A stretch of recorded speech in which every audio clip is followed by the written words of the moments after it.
As the war in Ukraine nears its fourth anniversary, a dramatic shift in strategy has emerged.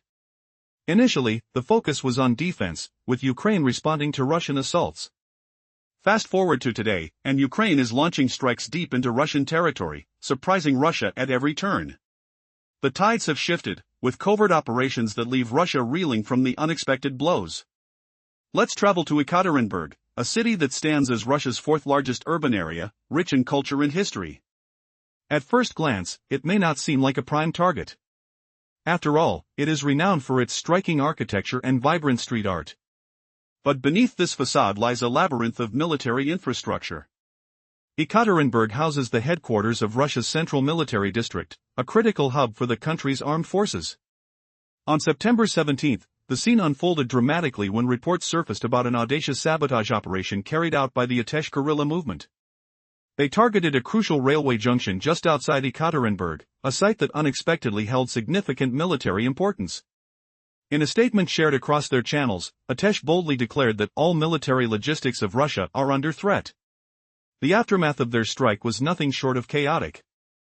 Images circulated depicting flaming wreckage from railway equipment, while Atesh proclaimed that their actions had paralyzed train operations at a key junction. Within this railway web lies the pulse of military logistics, each train carrying ammunition, vehicles, and personnel, essential for sustaining military operations in Ukraine. Imagine the ripples of uncertainty this disruption has caused. Military trains are now stuck, unable to reach their destinations. Delays in logistics can cripple a military campaign. Russian forces may find themselves faced with dire choices: hold fire on their operations or launch desperate attacks with inadequate resources, making them vulnerable on the battlefield. But the story doesn't end there. This operation was part of a pattern, a calculated strategy by Atesh to weaken Russian supply lines. Days earlier, another similar strike targeted a relay station in a district in Russia, causing similar chaos and delay. Each operation was marked by flair, with Atesh releasing evidence of their success, showcasing not just the destruction they caused but the strategic genius behind each strike. With every successful operation, the question looms larger: what will Russia do next in response to this persistent and growing threat? As the Ukrainian partisans delve deeper into Russian territory, Russia's attempts to downplay these attacks collide with the grim reality on the ground. They struggle to maintain a narrative of control even as their logistics system falters. As the stakes escalate, both sides brace for the next round in this brutal conflict. Will Russia find a way to stabilize its military operations, or will Ukraine continue to exploit its weaknesses? The answers lie in the unfolding drama of war and resistance. Previous events: a covert Ukrainian cell, known as Atesh, announced a daring raid on a railway junction near Ekaterinburg on September 17. The claim came with a stark warning: all Russian military logistics are under threat. The group posted photos of smoldering rails and described the sabotage in vivid detail. Now the story unfolds. Atesh revealed how its operatives slipped into Russian territory, nearly 1,000 miles from the Ukrainian front. In the dead of night, the saboteur ignited a relay cabinet hidden along the sprawling 440-mile Sverdlovsk line. Flames licked the cold steel, lighting the sky above the vast Siberian plain. The damaged relay fed ammunition, armored vehicles, fuel and troops to frontline units and to factories in the north and east. With the box gutted, military trains stalled, engines humming in vain.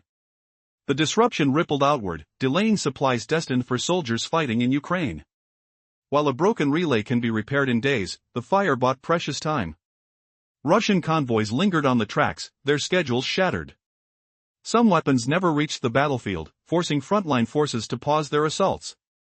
In other cases, commanders pressed weakened units forward, turning them into easy targets for Ukrainian defenders. Atesh emphasized that the struck junction belongs to a broader network moving components and weapons across the country. Each halted train creates a cascade of shortages: factories lose raw material, ammunition stocks dwindle, and repair crews scramble to catch up. The pattern is clear. By striking railway arteries, Ukraine attacks the very lifeline of Russian firepower. The sabotage in the Adych-Kavalsky district on September 14 followed the same formula: another relay torched, another supply line choked. Pictures and videos flooded the same messaging channel, proof that the resistance operates deep inside the Russian heartland. Russian officials have dismissed the blaze as routine accidents, urging citizens to trust only official reports. Yet the evidence, burning cabinets, halted trains, frantic repairs, speaks louder than any denial. Internet blackouts attempt to hide the footage, but they cannot silence the crackle of burning metal or the distant rumble of halted locomotives. Each spark on the tracks lights a new front in the war, where shadows become weapons and every delayed convoy sharpens Ukraine's defensive edge. The question remains, how long can a vast logistics machine withstand these hidden fires before its roar fades into silence? Earlier, we saw how Russian soldiers sometimes have to pause their attacks because supplies don't arrive on time. Other times, they're ordered to push forward anyway, despite being short on ammo and equipment. This only makes them more vulnerable to Ukrainian defenses.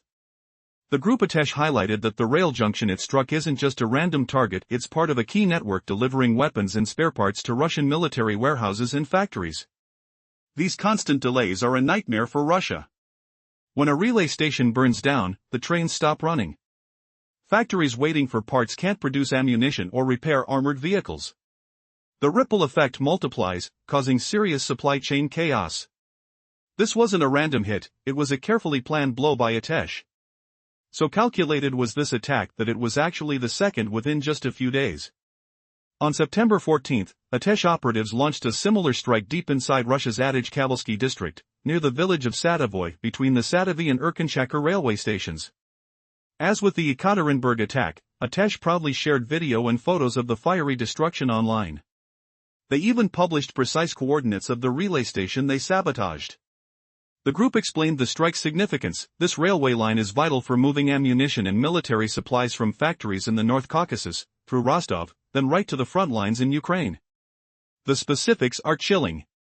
The sabotage delayed shipments carrying ammunition for multiple launch rocket systems, MLRS, and tube artillery. It disrupted equipment repair deliveries and halted the movement of troops heading into battle. A clear pattern emerges here.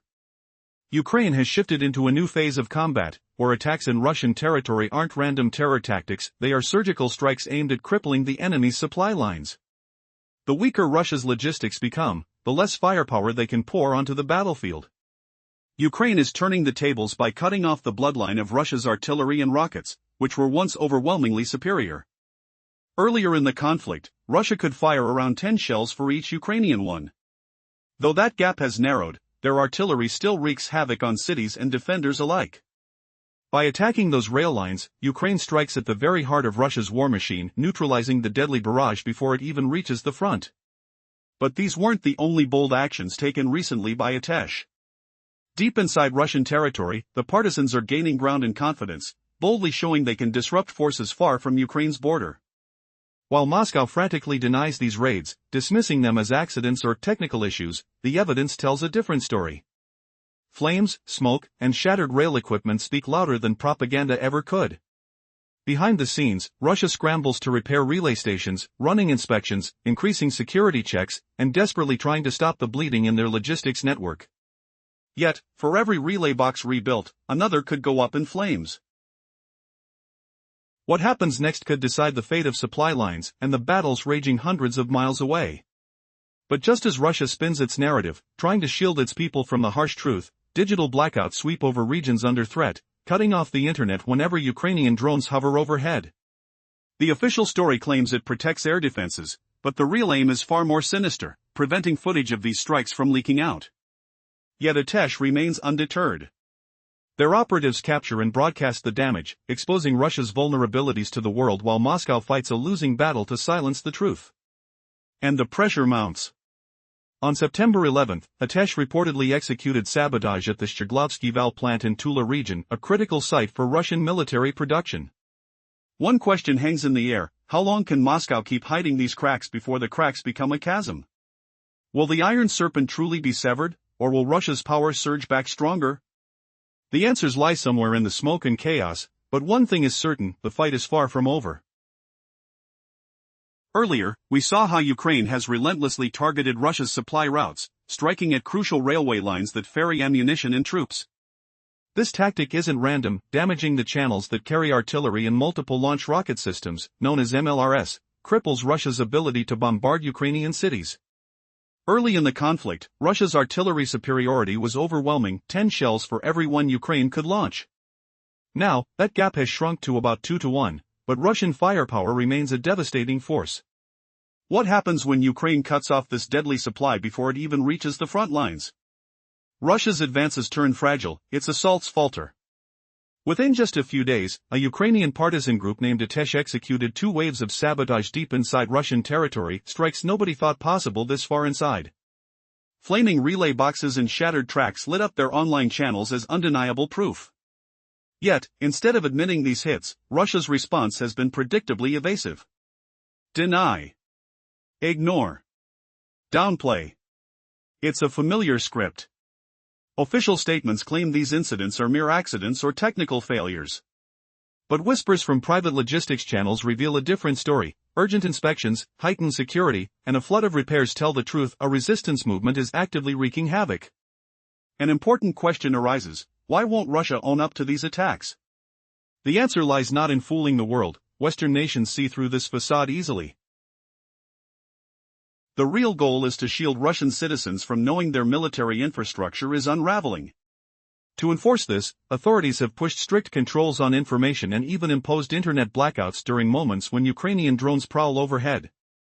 While these measures claim to support air defenses, the unseen intent is clear: silence the evidence of Ukraine's deep strikes and keep the population in the dark. But groups like Atesh refuse to be silenced. Their operatives capture vivid images of destruction, then retreat to safe spots to upload videos that spread like wildfire online. Those fiery scenes of doomed relay stations are impossible to ignore. They pulse like an electric warning. Ukraine's silent war behind enemy lines is real and escalating. This hidden front isn't just a series of random acts. It's a methodical assault on the veins fueling Russia's war engine. What will happen if these supply lines continue to sputter? Will Putin's forces become trapped by their own crippled logistics? Or will they push forward, leaving broken, exhausted troops vulnerable to Ukrainian counterattacks? Every relay destroyed, every train delayed chips away at Russia's ability to wage war. Behind the public spectacle lies a fierce strategic battle, and Ukraine is proving it can strike where the enemy feels safest.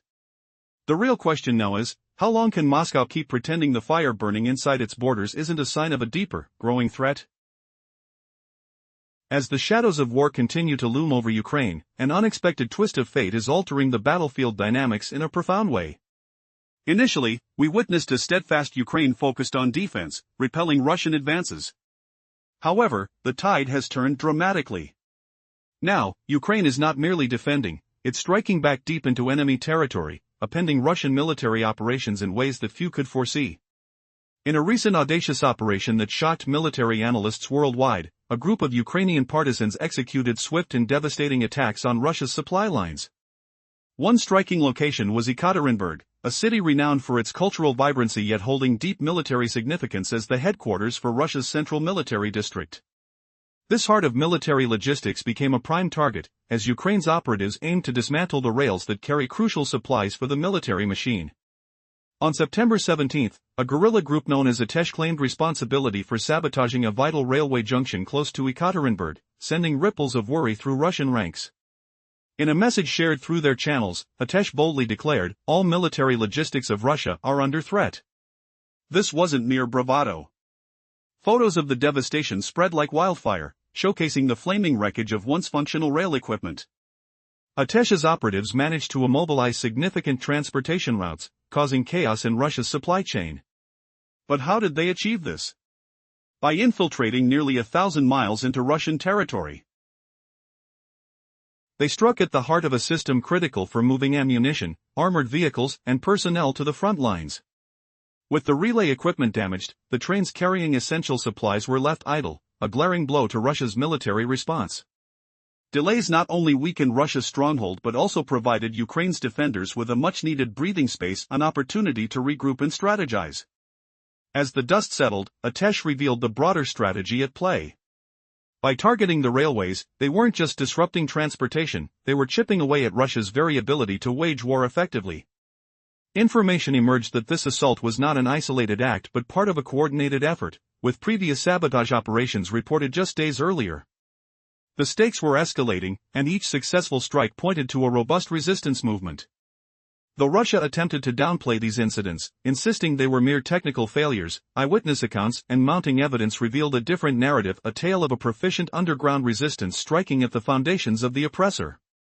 Meanwhile, as internet blackouts swept across Russia, orchestrated to shield its population from the truth, Atesh continued to broadcast their victories, proving the resilience of the human spirit amidst turmoil. But the covert operations didn't stop there.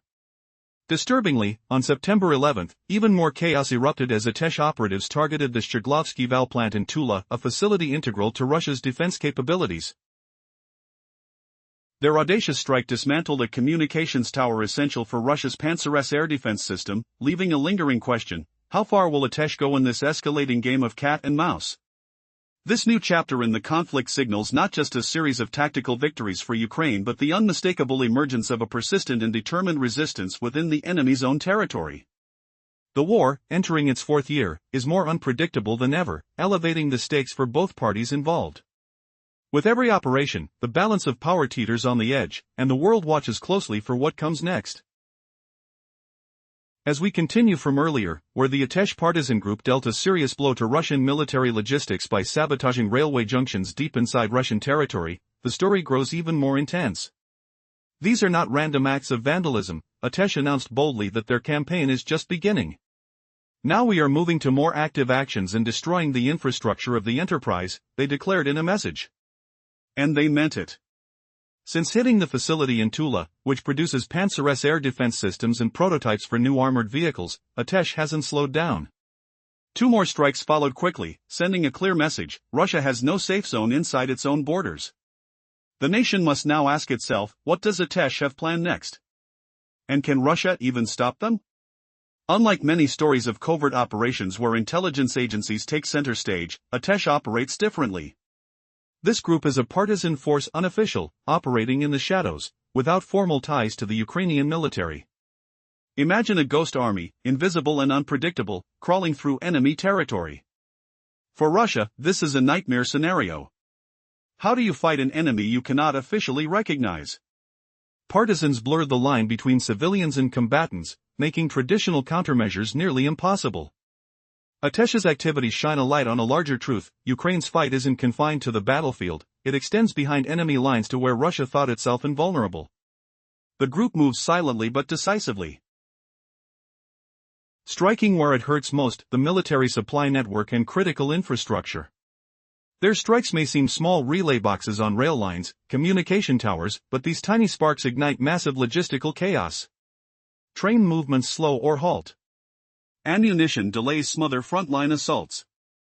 Factories lose the parts they need to feed their war machines.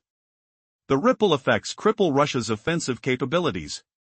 Whether in the dense forests near Ekaterinburg or industrial facilities in Tula, Atesh operators cause disruption with tools that others might overlook.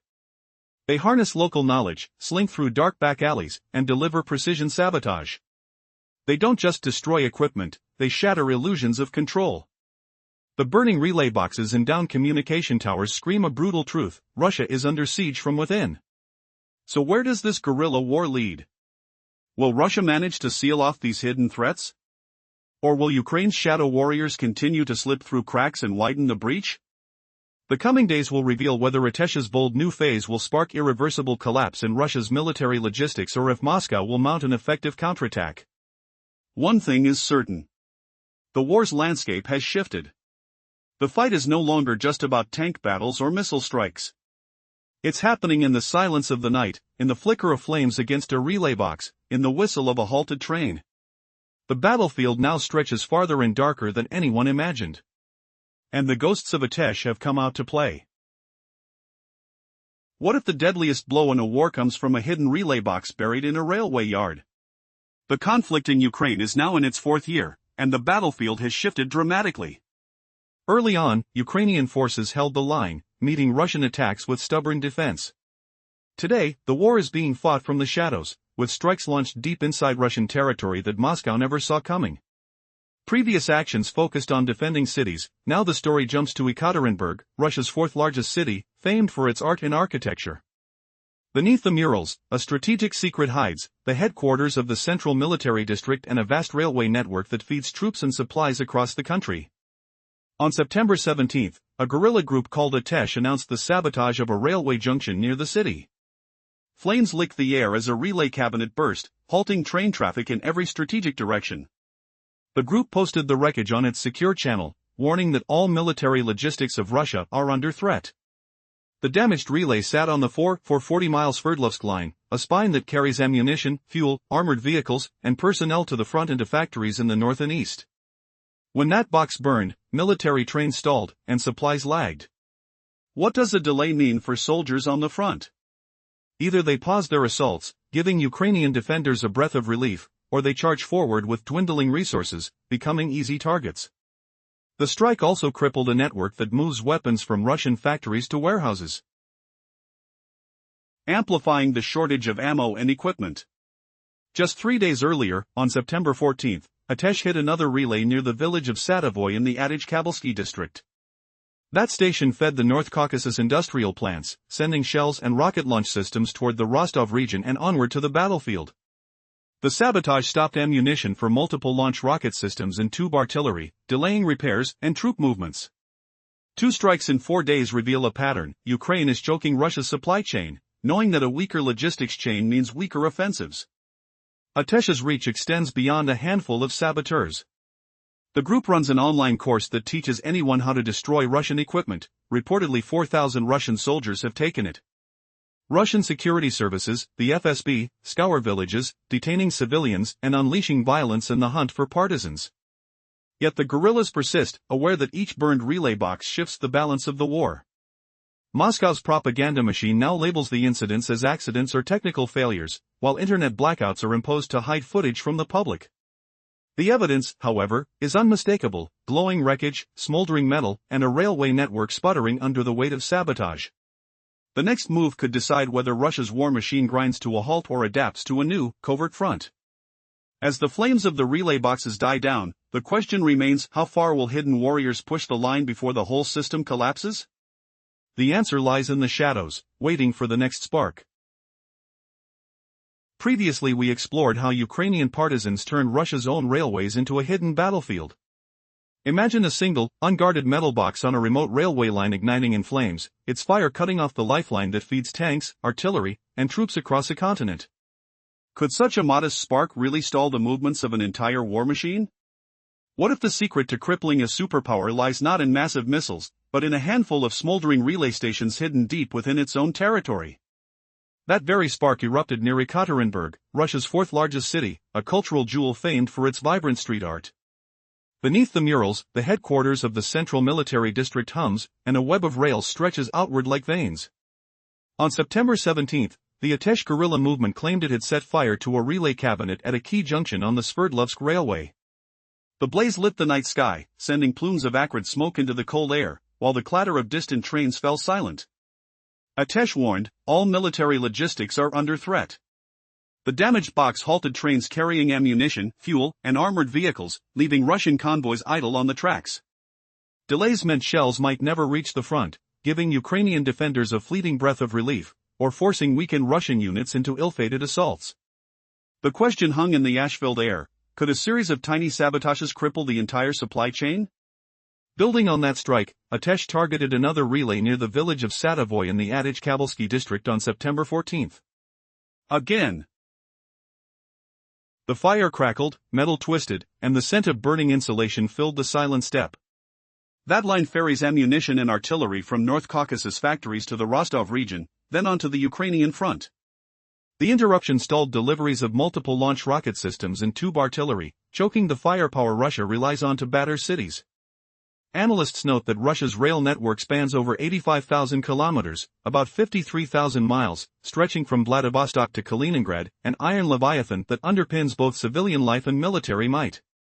If every relay box became a tinder dry match, the leviathan could roar no more. As Russian officials scramble to downplay the wreckage, the next hidden relay waits in the shadows. What will the partisans strike next, and how far can a single flame travel before it engulfs an empire? As the conflict in Ukraine approaches the end of its 4th year, the dynamics of the war are shifting dramatically. Initially, the focus was on defensive strategies, with Ukraine responding to Russian offensives on its territory. But now, the stage has transformed. Ukraine has stepped into the shadows, launching unexpected strikes deep within Russian territory. This evolution became painfully clear with a recent daring operation that put Russia's logistics into a devastating tailspin. Our journey begins in Ekaterinburg, Russia's fourth-largest city and a cultural cornerstone known for its stunning architecture and vibrant street art. However, beneath this facade of beauty lies a web of military strategic importance. Home to the Central Military District's headquarters, Ekaterinburg functions as a crucial hub for the Russian military, complete with extensive railway networks facilitating troop and equipment transport. On September 17, the guerrilla group Atesh claimed responsibility for a significant sabotage operation targeting a vital railway junction near the city. In a stark announcement shared via their Telegram channel, they ominously warned, all military logistics of Russia are under threat. Graphic images of fiery wreckage accompanied their statement, communicating the intensity of their operation. Atesh's agent executed a precision attack on the railway infrastructure, crippling relay systems crucial for train operations. We have paralyzed a railway junction near Ekaterinburg, the group declared, illustrating how their actions threaten the very framework of Russian military supply lines.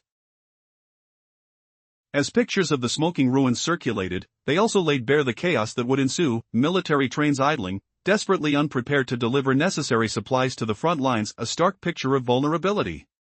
The ripple effect of this sabotage can't be understated. Delays in resupplying munitions, armored vehicles, and troops leave Russian forces either vulnerable to Ukrainian counterattacks or entirely incapacitated, creating golden opportunities for defense. A single strike may appear minor, yet its implications resonate deeply throughout the sprawling Russian military framework. Just days earlier, on September 14, Atesh had executed a similar strike in the Adych-Kabelsky district, targeting another relay station vital for troop and equipment transportation from the North Caucasus to the front lines in Ukraine. They eagerly shared the coordinates and success of their operation on Telegram, reinforcing the pattern of systematic disruption. This methodical targeting of key infrastructure highlights a strategic understanding of vulnerabilities within Russia's extensive rail network, designed to create chaos wherever possible. In this environment of heightened tension, the implications of Atesh's actions only tighten the grip of anxiety surrounding Russia's military capabilities. Operational delays have real-world ramifications. Without reliable transportation, production suffers. This creates shortages that can stifle even the best-prepared military operations, emphasizing the strategic brilliance of these recent attacks. Behind the scenes, Russia's response remains shrouded in denial and obfuscation. As evidence of the successful strikes proliferate online, the Russian state deflects responsibility, attributing disruptions to mere accidents. Yet on the ground, the consequences are becoming hard to ignore, a precarious situation that only intensifies with every successful operation by groups like Atesh. Recent weeks have seen Atesh not only amplify its efforts but also deepen its operational reach, targeting critical infrastructure even further away from Ukraine's borders. Reports indicate that on September 11, they managed to infiltrate and sabotage a facility in Tula, stirring fears regarding the integrity of Russian military production capabilities. As the battle continues, these acts of guerrilla warfare usher in a new phase of conflict, one where the stakes are about more than just territory. They are about disrupting the very heartbeat of military logistics for Russia, showcasing how one calculated attack can foster an environment of uncertainty and unease. Atesh's operations aren't merely incidents, they are calculated strikes into the heart of an expansive war machine. What lies ahead in this evolving scenario? How far can Atesh push the envelope of resistance, and what ramifications can be expected from a regime that finds its grip weakening? The answers may hold the key to the future of this ongoing struggle. What if the rails that feed an army could be set ablaze by a handful of shadows, halting tanks and artillery before they even leave the depot? Imagine a silent network of saboteurs deep inside enemy soil, igniting relay boxes and watching the iron snake writhe in flames. Could this be the war's turning point? The opening scene shows Ukraine no longer fighting only from its own borders. Kiev's strategy has shifted from defensive walls to covert strikes far inside Russia. Atesh, a guerrilla cell, has slipped past a 1,000-kilometer frontier to hit a railway near Ekaterinburg, Yekaterinburg. That city hides the headquarters of the Central Military District and a web of tracks that feed the front. On September 17 the group posted smoldering photos of a ruined relay cabinet, declaring, "All Russian military logistics are under threat." The flames lit the night, the scent of burning metal mingling with cold Siberian air. What will Moscow's response look like when its own arteries are set on fire? Now the story moves to the wider impact of those fiery raids. Russia depends on its railways for 80% of frontline supplies. A single broken node forces commanders to reroute tanks, ammunition and food, causing days-long delays. Imagine soldiers waiting in muddy trenches, hearing distant whistles that never arrive, the taste of stale coffee on their tongues. When the iron convoy stalls, Ukrainian forces seize the moment, launching counterattacks against exhausted troops. Atesh repeated the tactic on September 14 in the Adich-Kavalsky district, torching another relay near the village of Sadavoy. Each blaze creates a ripple, factories lose raw material, artillery shells pile up, and the front line falters. Can Russia repair the shattered boxes fast enough, or will the chain of disruption keep lengthening? The final act reveals a growing pattern of guerrilla warfare deep within Russia itself. Throughout September, sabotage hit relay stations near Rostov, Karakai-Cherkessia, Kostroma, and even the Trans-Siberian line. Though none can cripple the entire network, each strike adds hours of chaos, turning fuel shortages into battlefield paralysis. Russian officials drown the news in claims of accidents, while internet blackouts hide the evidence from their own citizens. Yet Atesh's footage spreads on encrypted channels, showing glowing wreckage and the quiet triumph of a few hands against a colossal machine. As Putin's forces scramble, Ukraine crushes the enemy at Pokrovsk, while the rail wars continue to choke the Russian war machine. Will the next hidden spark finally bring the Iron Snake to a standstill, or will a new, unseen threat emerge from the shadows?